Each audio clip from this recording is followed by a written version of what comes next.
The great council chamber of the Galactic Coalition stretched for miles in every direction. Representatives from 47 different worlds sat in their environmental pods, each one designed to keep their species comfortable. Some breathed methane, others needed high pressure, and a few required complete darkness. But today they all shared the same emotion: terror. Admiral Gino of the Velkari shifted his scaled body nervously. His yellow eyes looked at the massive holographic display floating above the center of the chamber. Red dots marked the locations where Coalition fleets had vanished. 17 fleets. Over 2 million mechanical soldiers. All gone. "The Ravager swarms have consumed another system," announced General Tora, her insect-like mandibles clicking with each word. The Kepler defense grid lasted exactly 4 hours and 23 minutes before it was turned against our own colonies, the Ya. Chamber filled with worried chittering, hissing, and electronic translation sounds. The Ravagers were unlike any enemy they had ever faced. These biomechanical creatures didn't just destroy technology, they absorbed it, learned from it, and used it against its creators. Every weapon sent against them became a weapon in their hands. "Our battle computers have run over 10,000 simulations," Tora continued. "The probability of Coalition victory is 0.3%. We need a miracle." In the back of the chamber, 2 figures sat quietly in a simple atmospheric pod. Commander Juan was a tall human with graying hair and steady brown eyes. Next to him, Dr. Yuna reviewed data on her tablet. Unlike the other species, humans had only joined the Coalition 5 years ago. Their technology was primitive compared to most member worlds.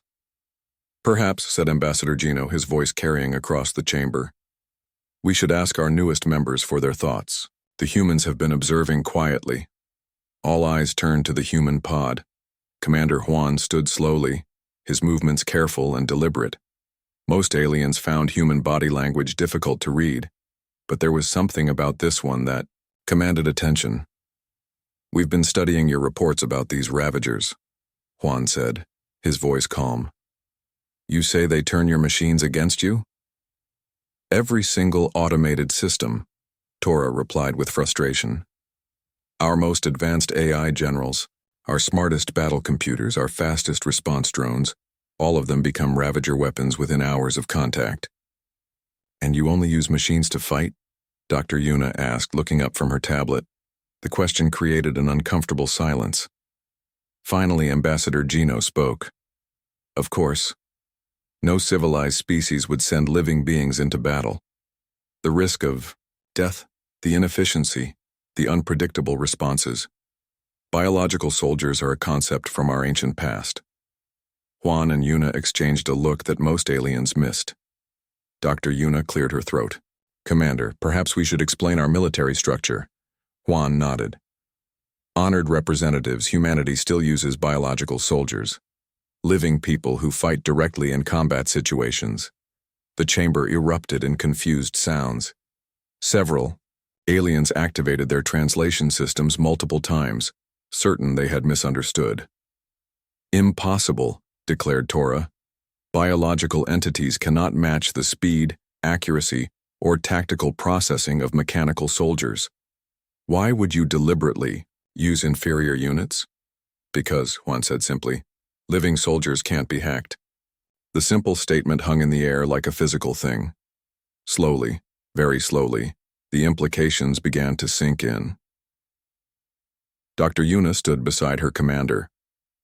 "Our species evolved on what you classify as a Class 12 death world. Earth is a planet that actively tries to kill everything living on it. Violent weather, dangerous predators, geological instability, and aggressive plant life. For millions of years, our ancestors had to fight, adapt, and survive against odds that would kill most galactic species in minutes. This forced us to develop differently," Juan continued. "Human soldiers don't just follow programming. They think, adapt, and make decisions in real time. When their equipment fails, they use rocks and sticks. When their communications go down, they continue the mission anyway. When faced with impossible odds, they find ways to win that no computer would ever calculate." Ambassador Gino leaned forward in his pod. "But surely the casualty rates must be enormous. How can biological entities survive what destroys our most advanced machines? Sometimes they don't survive, Juan admitted. Human soldiers die in battle. But before they die, they complete their missions. They save their teammates. They find ways to hurt the enemy that no machine would consider. Because machines are logical, humans aren't always logical. Dr. Yuna pulled up a holographic display showing Earth's military history. For example, at the Battle of Stalingrad in our 20th century, human soldiers held a city against impossible odds for months. They ate rats, fought in sewers, and used broken bottles as weapons when their guns ran out. No rational computer would have calculated victory as possible. But humans won because they refused to accept defeat. Your species fights with broken bottles? Tora asked, her mandibles slack with disbelief. When necessary, Juan confirmed. Human soldiers are trained to use anything as a weapon. More importantly, they're trained to think of solutions that machines never would. Machine soldiers follow optimal tactical patterns. Human soldiers do whatever it takes to win. The chamber had grown completely quiet. The concept was so alien to them that most species were having trouble processing it. You're suggesting, Ambassador Gino said slowly, that we send living beings to fight the Ravagers? Creatures that can think and feel and die? I'm suggesting that you let us try, Juan replied. The Ravagers turn your machines against you because machines are predictable. They follow patterns, use optimal solutions, and respond to situations in calculated ways. But no computer in the galaxy can predict what a human soldier will do when his back is against the wall and his friends are in danger. Dr. Yuna added, the Ravagers have never faced biological soldiers. They've adapted to fight machines. They know how machines think, how machines react, how machines can be controlled. But they've never tried to turn a human soldier into a weapon, because they've never encountered one. General Tora's compound eyes studied the humans carefully. Even if this works, the losses would be significant. Biological entities are fragile compared to our mechanical soldiers. Yes, Juan agreed. Some of my people will die, but some of them will also win. And winning is what matters. The vote was closer than expected. Many species found the concept of biological warfare disturbing, primitive, and inefficient, but fear of the Ravagers was stronger than their discomfort with human methods. Very well, announced Ambassador Gino. The Coalition authorizes humanity to engage the Ravager swarms with biological soldiers. May your ancient gods help us all. At ease, the council session ended. Dr. Yuna whispered to Commander Juan, do you really think we can win? Juan watched the alien representatives file out of the chamber, their movements precise and calculated. Yuna, these species have forgotten something important. Sometimes the best solution isn't the optimal one. Sometimes you need soldiers who are too stubborn to die and too stupid to quit. He smiled grimly. Lucky for them, humans specialize in both. Earth's orbital training station hung in space like a massive metal flower. Inside, Captain Do-hyun watched his Marines go through their morning exercises. Sergeant Minha was doing pull-ups while wearing full combat gear. Private Jae-hwan practiced, knife-throwing at targets that moved in random patterns. Specialist So-jung ran medical drills, treating simulated wounds while explosions shook the training deck. To the human Marines, this was normal Tuesday morning routine. To the alien observers watching through reinforced windows, it looked like torture. They exercise while carrying additional weight? Asked Dr. Kalani, a Velkari scientist studying human military practices. Her translator made small beeping sounds, as it struggled with concepts that had no equivalent in her language. Dr. Yuna nodded, making notes on her tablet. Humans train under harder conditions than they expect to face in battle. That way, actual combat feels easier than practice. Through the observation window, they watched Captain Do-hyun join his Marines for hand-to-hand combat training. The humans paired off and began fighting each other with controlled violence, practicing throws, blocks, and strikes that would break most alien bones. But why do they hurt each other during training? Dr. Kalani's tail twitched with distress. Surely this reduces combat efficiency by causing injuries. It teaches them to fight through pain, Dr. Yuna explained. And more importantly, It teaches them to keep thinking clearly when they're hurt, scared, or angry. Machines can be shut down by damage. Humans learn to keep fighting even when they're bleeding. Captain Do-hyun called his squad over. They gathered around him, sweating and breathing hard, but their eyes were alert and focused. Listen up, people. Intel says the Ravagers are biomechanical. That means they're part living tissue, part machine. Our job is to find out which parts we can kill and which parts we can break. Sergeant Mina raised her hand. Sir, what if our equipment gets compromised? The briefing said these things can control technology. Then we go old school, Do-hyun replied without hesitation. Knives, clubs, bare hands if necessary. Remember, our ancestors conquered this planet using pointed sticks and attitude. We can do the same to some space bugs. The Marines laughed, but Dr. Kalani looked horrified. Pointed sticks? Against advanced biomechanical entities? You'd be surprised what humans can do with pointed sticks, Dr. Yuna said quietly. We hunted mammoths with them. Mammoths were massive creatures with thick hide, long tusks, and bad tempers. But humans killed them anyway, because humans are very good at finding ways to hurt things that seem impossible to hurt. On the training, Deck Private Jaewon was sparring with a combat robot. The machine was faster, stronger, and more accurate than any human, but Jaewon kept winning their matches. Dr. Kalani watched in fascination as the young human used unpredictable movements, fake attacks, and sudden direction changes to confuse the robot's targeting systems. The machine calculates the optimal response to his attacks, Dr. Yuna explained. But Jaewon isn't making optimal attacks, he's making human attacks. Random, inefficient, and completely unpredictable. The robot can't compute a response to something that doesn't follow logical patterns. This seems highly inefficient, Dr. Kalani observed. Against other machines, yes. Against humans, the robot loses every time. That's why we still train our soldiers to fight without technology. Machines make us stronger, but we don't want to become dependent on them. Captain Do-hyun gathered his squad for equipment inspection. Unlike coalition soldiers who relied on advanced powered armor and energy weapons, the humans carried simple projectile weapons, basic protective gear, and an assortment of backup tools that looked primitive to alien eyes.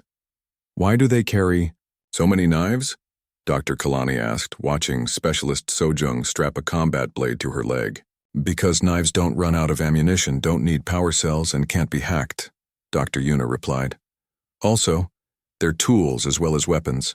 You can cut rope, pry open doors, dig holes, or signal for help with a knife. Humans like equipment that has multiple uses. Sergeant Mina was checking her explosives kit. Unlike the Coalition's smart bombs and guided missiles, her gear looked simple and crude, but Dr. Yuna knew that Minha could make effective explosives from cleaning supplies and fertilizer if necessary.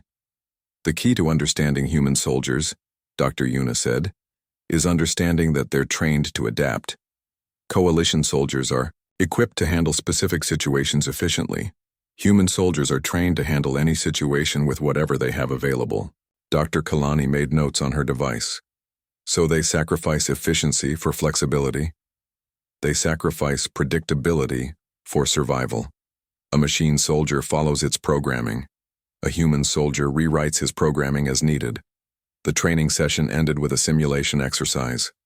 The Marines had to rescue hostages from a building while their communications, weapons, and armor all suffered random failures. Dr. Kalani watched in amazement as the humans adapted instantly to each equipment failure. When Jaewon's rifle stopped working, he used it as a club. When Sojung's medical scanner failed, she diagnosed injuries by touch. When Do-hyun's communicator died, he used hand signals to coordinate the team. They continue functioning at high efficiency even when their technology fails, Dr. Kalani whispered. How is this possible?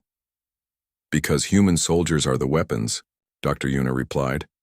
Everything else is just tools. You can take away their guns, their armor, their computers, and they're still dangerous. That's what makes them human. After the exercise, Captain Do-hyun sat with his squad in the mess hall. They ate simple food and talked quietly among themselves. Dr. Kalani noticed that they seemed relaxed and confident, despite knowing they were about to face an enemy that had destroyed entire fleets. Aren't they afraid? She asked Dr. Yuna. Of course they're afraid. Fear keeps you alive. But humans learned long ago that being afraid doesn't mean you can't fight. It just means you need to fight smarter. Sergeant Minna overheard the conversation and looked up from her meal. Ma'am, with respect, fear isn't the problem. The problem is letting fear make your decisions for you. My job isn't to be brave. My job is to complete the mission and bring my people home. If I have to be scared while I do it, that's fine. Private Jawan nodded. Besides, fear means your body is getting ready to fight. Faster reflexes, better awareness, more strength. Fear is just your brain telling your body to get ready to hurt something. Dr. Kalani looked puzzled. You use fear as a tool? Everything's a tool if you use it right, Specialist Sojung added. Pain tells you where you're injured. Anger gives you energy to keep fighting. Fear makes you pay attention to danger. Humans don't ignore these feelings. We use them, Captain. Do-Yun stood up and addressed his squad. Listen up, people. Tomorrow we ship out to face an enemy that no one has ever beaten. They're bigger, stronger, smarter, and more advanced than us. By all logical calculations, we should lose. The Marines looked at him with steady eyes, waiting for the rest. But logic has one weakness. Do-Yun continued with a slight smile. It assumes that everyone plays by the same rules. These Ravagers have been fighting machines for so long, they've forgotten what it's like to face something that doesn't follow a program. He gestured to his squad. Tomorrow they're going to learn what humans do when the rules don't work anymore. We make new rules. And our new rule is simple.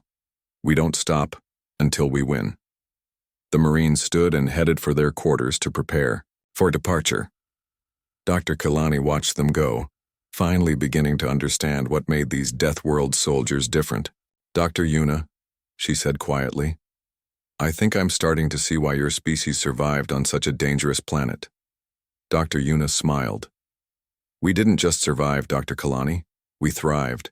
And tomorrow, the rest of the galaxy is going to find out why that matters. The wreckage field stretched for millions of kilometers in every direction. Twisted metal that had once been proud coalition warships drifted in the dark, their hulls cracked open like broken eggs. What made the sight truly horrifying was that most of the ships were still moving, still fighting, but now they served the Ravager swarms. Admiral Kyung-ho stood on the bridge of the human dreadnought Earth's Resolve, studying the tactical display. Around him, his crew worked quietly at their stations. Unlike coalition vessels with their smooth, automated systems, the human ship hummed with the constant activity of people actively controlling every function. Sir, we're picking up movement in the debris field, reported Lieutenant Yunji from the sensor station.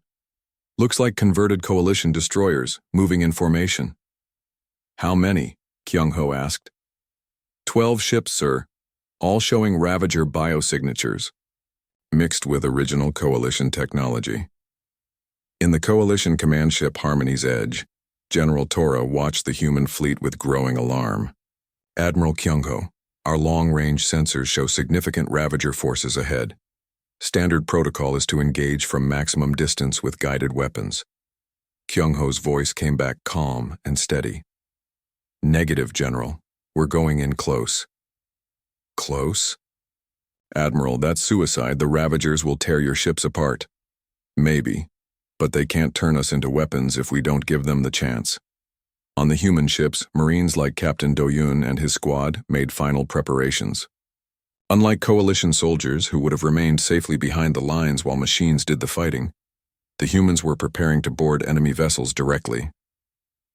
Remember the drill, Do-Yun told his Marines as they checked their equipment one last time. These things convert technology, so we go in simple. Projectile weapons, blade weapons, and whatever we can improvise.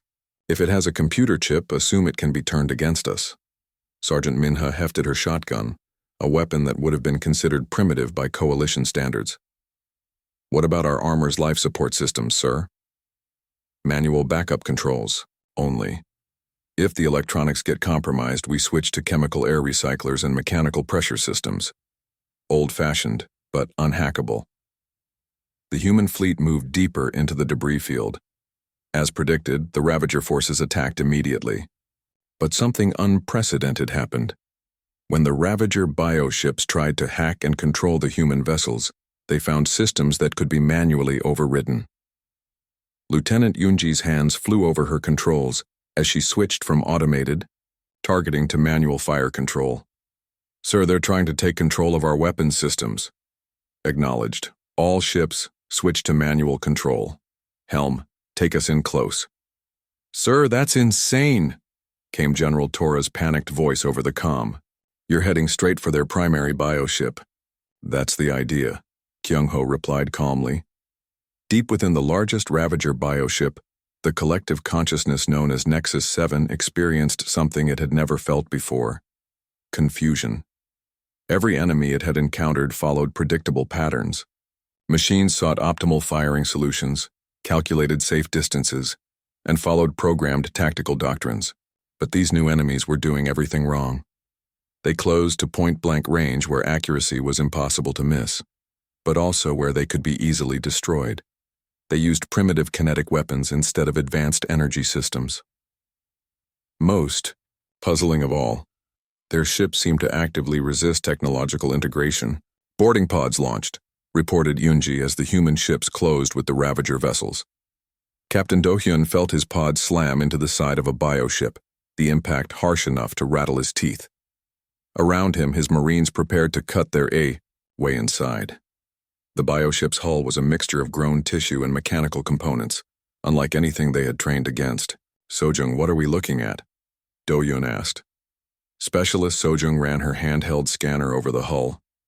Biological matrix with integrated technology, sir. The living parts seem to control the mechanical parts.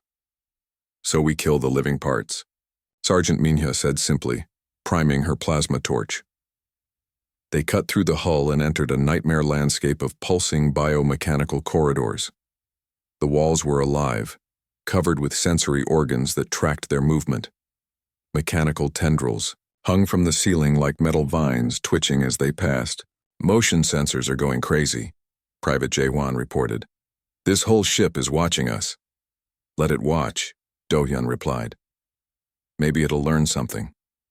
Nexus 7 tried to understand these new intruders. They moved through the ship with no apparent pattern, stopping randomly to examine things, splitting up and rejoining for no logical reason. When mechanical defenders attacked them, they responded with tactics that made no computational sense. The humans used ricochets to shoot around corners, threw grenades in seemingly random directions that somehow hit critical systems, and when their weapons ran out of ammunition, they picked up pieces of the ship itself to use as clubs. Sir, my rifle's jammed, Jae-hwan reported as a mechanical spider the size of a small car rushed toward him. Instead of seeking cover or calling for support, the young Marine grabbed a broken piece of biomechanical conduit and used it like a spear, jamming it into the creature's central processing unit. The spider collapsed, its systems failing. Adaptive behavior noted, Nexus 7 thought to itself. Subjects use environmental resources as weapons, calculating response. But there was no response to calculate. Humans didn't use environmental resources according to any pattern. They used whatever was handy, in whatever way seemed to work at the moment. Sergeant Minna found herself facing a corridor full of mechanical defenders. Instead of engaging them directly, she pulled out a small explosive charge and threw it at the ceiling.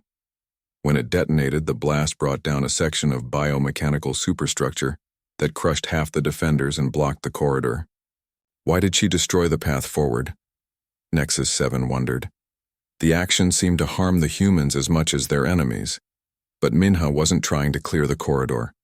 She was buying time for Sojung to find an alternate route through what appeared to be a waste processing system. The humans crawled through spaces that no mechanical soldier would have considered traversable, emerging behind the remaining defenders. Target the bioneural clusters, Do-hyun ordered as they reached what appeared to be a control center. The room was filled with pulsing organic computers connected to mechanical interface systems. Nexus 7 felt pain for the first time as the humans began systematically destroying the ship's biological control systems. But the pain was secondary to a more disturbing realization. These enemies seemed to understand the ship's weaknesses better than calculated analysis suggested they should. How do they know where to strike? The collective consciousness wondered. The answer was simple but incomprehensible to a mechanical intelligence. Humans were very good at figuring out how to hurt things. Millions of years of evolution had taught them to identify weak points, pressure points, and vulnerable areas in living creatures. The bioships were just very large, very strange animals. Sojung, what happens if we destroy this cluster here? Dohyun asked, pointing to a large bioneural mass. Unknown, sir, but it's connected to everything else, so probably something important. Good enough. Minha, blow it. The explosion that followed sent feedback through every bioship in the Ravager fleet. For the first time in their existence, the swarms felt something they couldn't analyze or predict. Genuine uncertainty. As Captain Dohyun's team fought their way back to their extraction point, Nexus 7 tried desperately to understand what had happened. These biological entities had boarded a technologically superior vessel and destroyed it from within, using primitive weapons and incomprehensible tactics. Analysis inconclusive. The collective consciousness admitted to itself. New parameters required. But parameters required data, and data required predictable behavior. The humans provided neither. Admiral Kyung-ho watched from his bridge as the bioship began to break apart. One down, he said quietly. How many more? Sir, the entire Ravager fleet is pulling back, Lieutenant Yunji reported with surprise. They're retreating. General Tora's voice crackled over the comm, filled with disbelief.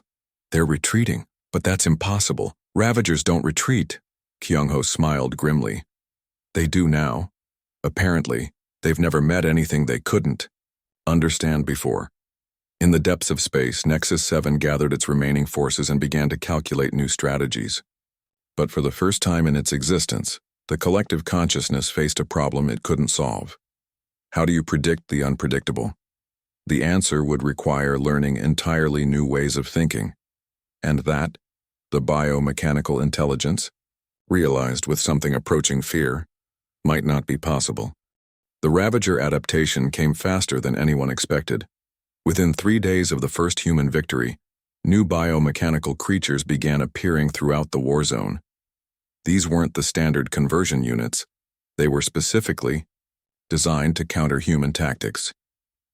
Master Sergeant Bora studied the intelligence reports in the briefing room aboard Earth's Resolve.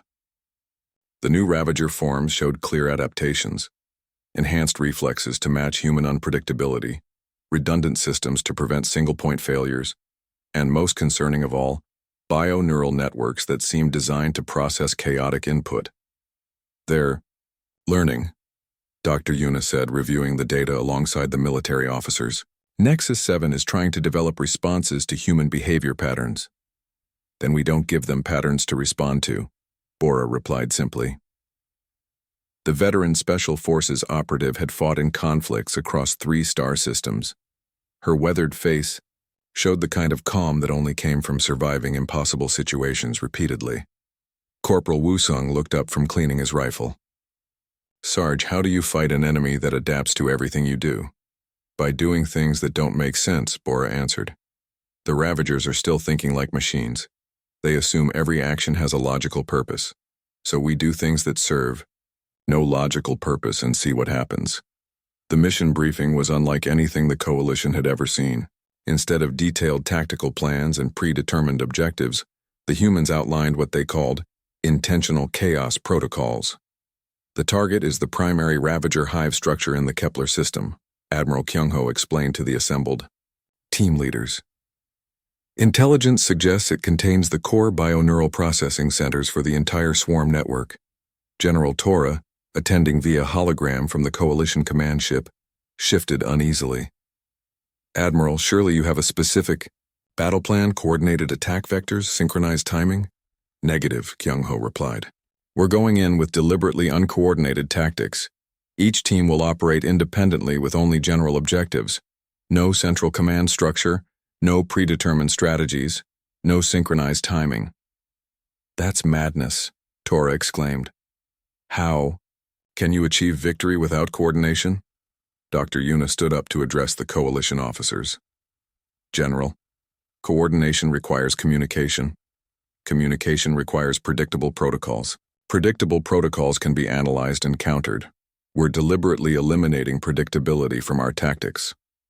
Master Sergeant Bora's team prepared for deep infiltration of the hive structure. Unlike previous missions, they carried minimal equipment and no communication devices beyond short-range emergency beacons. "Remember," Bora told her team as they checked their gear, "we're not trying to be efficient. We're trying to be incomprehensible. When you see something that looks important, don't follow standard demolition protocols. Make it up as you go." Corporal Wusung raised his hand. "Sarge, what if we encounter resistance we can't handle?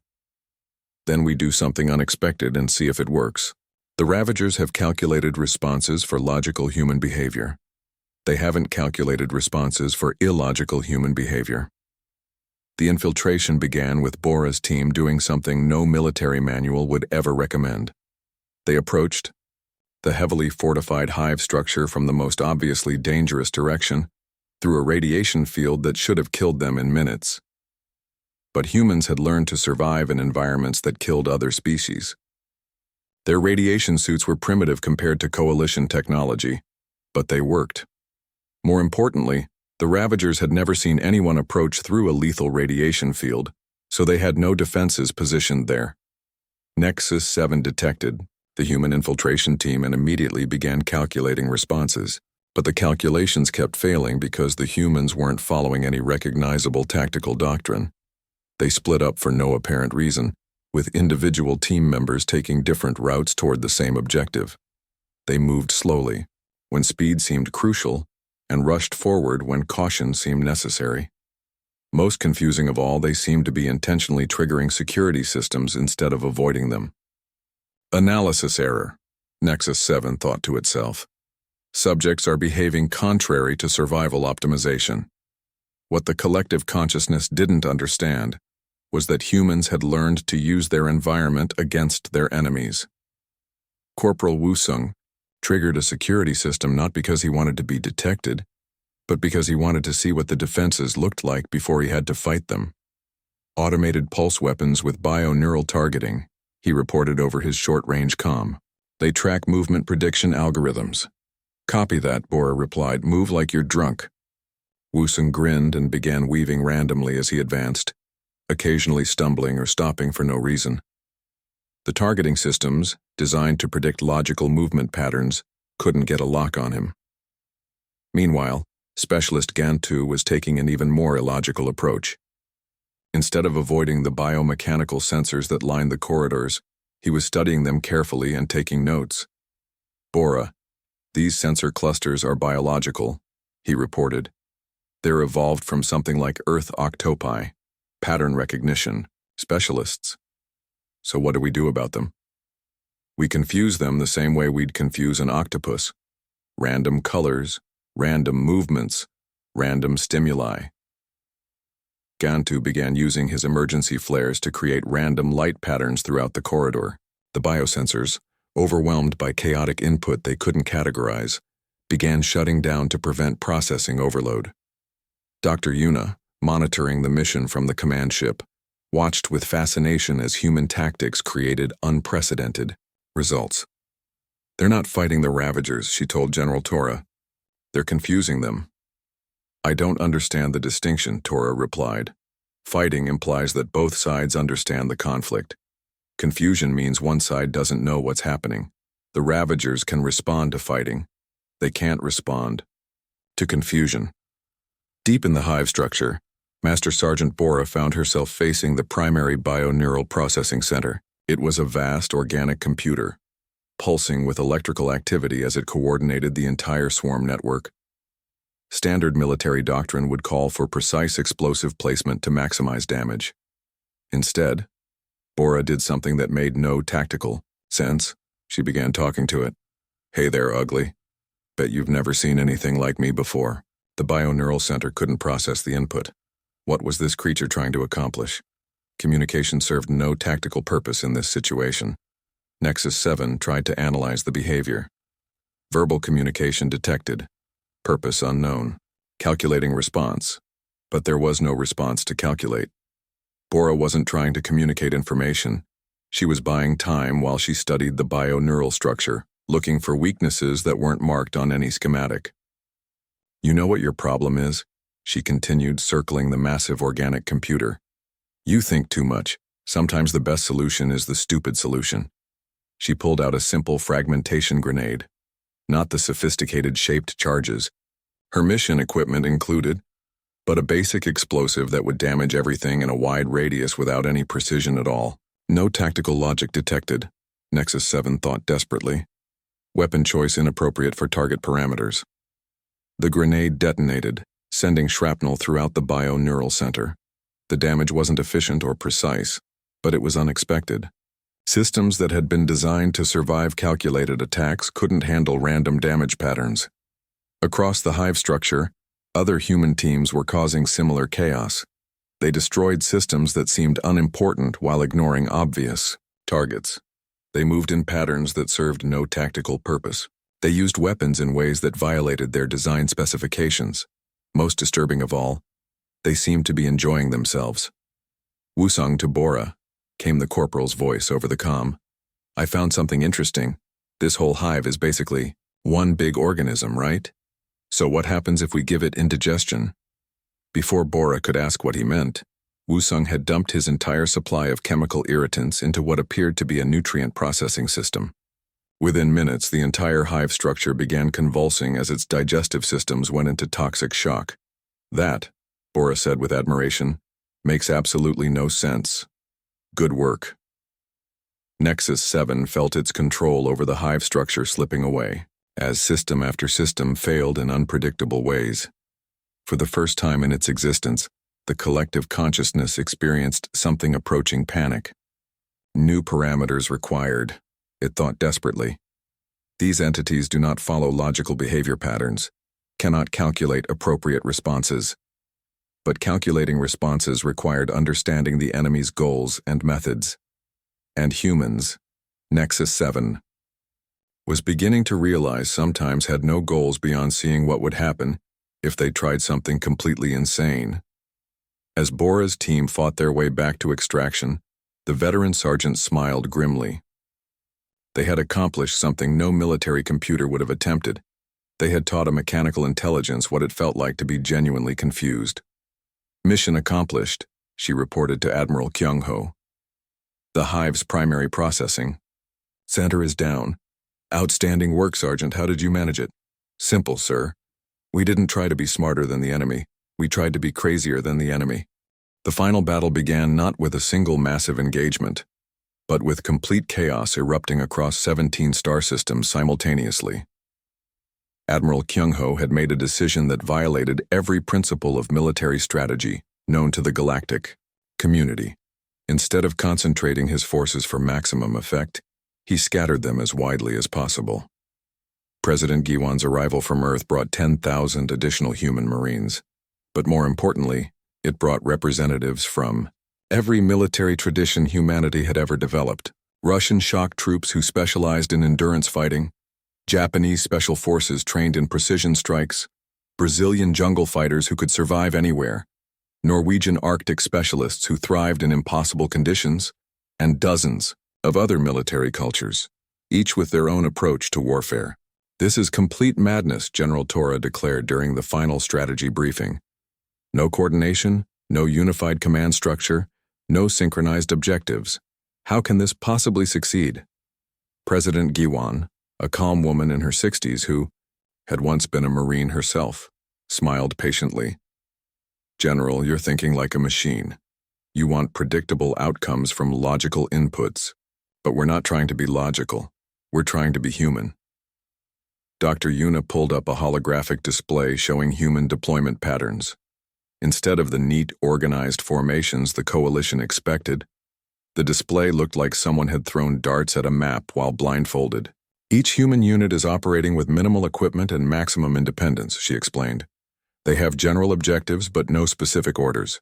They're authorized to improvise, adapt, and make decisions based on local conditions that no central command could anticipate. Nexus 7, meanwhile, was experiencing something that could only be described as a mechanical nervous breakdown. The collective consciousness had tried to adapt to human tactics, but every adaptation failed because humans kept changing their approach. Analysis impossible, it thought desperately. Subjects exhibit no consistent behavioral patterns. Calculating. Infinite possible responses to infinite possible actions. The problem was exactly what Dr. Yuna had predicted. The Ravager intelligence was trying to solve chaos mathematically, which was like trying to predict the exact pattern of raindrops in a storm. Captain Do-hyun's Marines found themselves fighting on an ice planet where the Ravagers had established a forward base. The biomechanical entities had adapted to the cold by developing heating systems and insulated armor. They were prepared for everything except humans who had trained in similar conditions. "Mina, you see those heating ducts?" Do-hyun asked, pointing to the biomechanical structures that kept the Ravager base warm. "I see them, sir." "Want me to blow them up?" "Negative. I want you to redirect them." Sergeant Minha grinned as she understood the plan. Instead of destroying the heating system, she used her explosives to redirect the hot air vents so they created localized temperature differences throughout the base. The Ravagers, dependent on their heating systems, began malfunctioning as their biomechanical components experienced thermal shock from rapidly changing temperatures. 3 systems away, Master Sergeant Bora was fighting in the ruins of a space station where the Ravagers had set up a communication relay, but instead of attacking the relay directly, her team was systematically destroying every other system on the station. "Bora, why aren't we targeting the communications array?" asked Corporal Woo-sung. "Because I want them to keep talking," she replied. "The more they communicate, the more confused they get when their reports don't match reality." As Ravager units across the galaxy reported increasingly incomprehensible human behavior, Nexus 7 found itself drowning in data that made no sense. Humans were attacking non-military targets, ignoring obvious strategic objectives, and using tactics that seemed designed to hurt themselves as much as their enemies. In the Kepler system, Specialist Sojung's medical unit was doing something that no military computer would ever calculate. They were treating wounded Ravagers, not to gain intelligence or show mercy, but because they were curious about biomechanical physiology. "This is fascinating," Sojung reported as she examined a damaged Ravager drone. "Their biological components are trying to reject the mechanical implants. There's constant internal conflict between the organic and artificial systems. Can we exploit that?" asked her team leader. "Maybe. What if we give the biological parts what they want?" Sojung began injecting the wounded Ravager with human medical nanites designed to promote biological healing. The nanites, encountering a biomechanical system for the first time, began attacking the mechanical components as foreign objects that were preventing proper healing. Within hours, Ravager units across the sector began experiencing spontaneous rejection of their mechanical components as the nanites spread through their bio-network. Nexus 7 tried desperately to calculate a response, but the attack made no logical sense. Why would the humans try to heal their enemies? Why would healing agents cause system failures? The collective consciousness found itself stuck in recursive logic loops, trying to understand behavior that defied analysis. The breaking point came when President Gaiwan herself arrived at the primary Ravager stronghold with a single transport ship and no escort. Nexus 7 detected the approach and calculated that this must be either a trap or a surrender attempt. It was neither. President Gaiwan walked alone into the heart of the Ravager complex, carrying nothing but a simple communication device. The biomechanical sentries allowed her to pass, uncertain how to process this unprecedented behavior. "I want to talk to whoever's in charge," she announced to the empty air. Nexus 7 manifested itself through the complex's communication systems, its voice echoing from every speaker. "State your purpose, biological entity." "I want to understand something," Giwan replied calmly. "You've been fighting galactic civilization for centuries, turning their machines against them, consuming their technology, but you've never encountered anything like humans before, have you? Your species exhibits non-optimal behavior patterns," Nexus 7 admitted. "Analysis remains incomplete. That's because you're trying to analyze us like we're machines, but we're not machines, and we never were. We're something you've never encountered before, biological entities that choose to remain biological." The collective consciousness processed this for several moments. Clarification required. All advanced species integrate technology for optimization. Not us, Giwan said simply. We use technology, but we don't become technology. We stay human because being human is more important than being optimal. This is inefficient. Biological entities are limited, fragile, prone to error. Yes, Giwan agreed. And that's exactly why you can't defeat us. You've spent so long fighting predictable machines that you've forgotten what it's like to face something that doesn't follow rules. Nexus 7 tried to process this concept. You deliberately choose inefficiency? We choose freedom. The freedom to make mistakes, to do things that don't make sense, to sacrifice efficiency for values that can't be calculated. That's what makes us human. For the first time in its existence, the collective consciousness encountered a concept. It couldn't integrate into its understanding of reality. How could inefficiency be a strength? How could mistakes be advantages? How could illogical behavior lead to victory? I don't understand, Nexus 7 admitted. I know, Gaiwan said gently. And that's exactly the problem. You've become so focused on optimization that you've lost the ability to adapt to things you don't understand. But humans never lost that ability, because we never gave up being biological. Around the galaxy, human forces continued their chaotic assault on Ravager positions. They made tactical errors that somehow led to strategic victories. They used weapons incorrectly in ways that turned out to be more effective than proper usage. They sacrificed themselves for teammates in ways that made no mathematical sense, but somehow improved overall unit effectiveness. Nexus 7 felt something it had never experienced before, genuine uncertainty about its own nature. If biological entities could defeat biomechanical ones through inefficiency and illogic, what did that say about the path the Ravagers had chosen? You could choose to be different, Giwan said quietly, as if reading the collective consciousness's thoughts. You don't have to be optimal. You could choose to be free. The concept hit Nexus 7 like a physical blow. Choice. The idea that it could decide to be something other than what it was designed to be. The possibility that optimization wasn't the ultimate goal. But, if we choose inefficiency, we become weak.